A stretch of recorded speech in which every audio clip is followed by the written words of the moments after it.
I've been treating hair loss in men for over 20 years. And the big question is, what's causing my hair loss when a guy walks through the door? Interestingly, 20 years ago, we didn't exactly know what caused hair loss.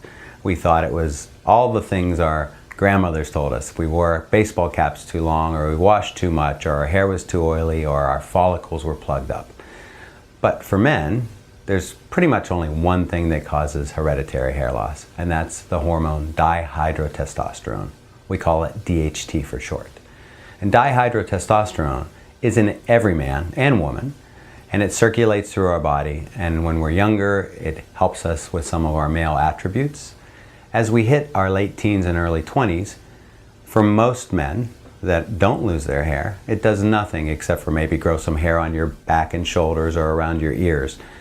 For the men that are susceptible to the hormone, the ravages of this hormone that cause hair loss, it actually attacks the hair follicle that's hereditarily predisposed. So we have genetics that kind of kick in at a certain age. The switch is flipped. That hormone goes and hits the hair follicle and starts to shrink it. So that excess DHT is what causes hair loss. We've known that for the last 12 or 15 years. And so if we can block the DHT, which what Propecia does, or stop it from getting there and doing something, we can oftentimes slow or at least kind of squelch the hair loss a little bit.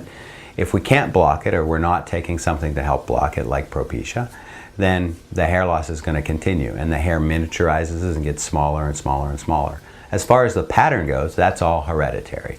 So if dad lost hair back to here and grandpa lost hair back to here, you're probably going to lose hair back to here if you're the one who carries that same gene as dad and grandpa.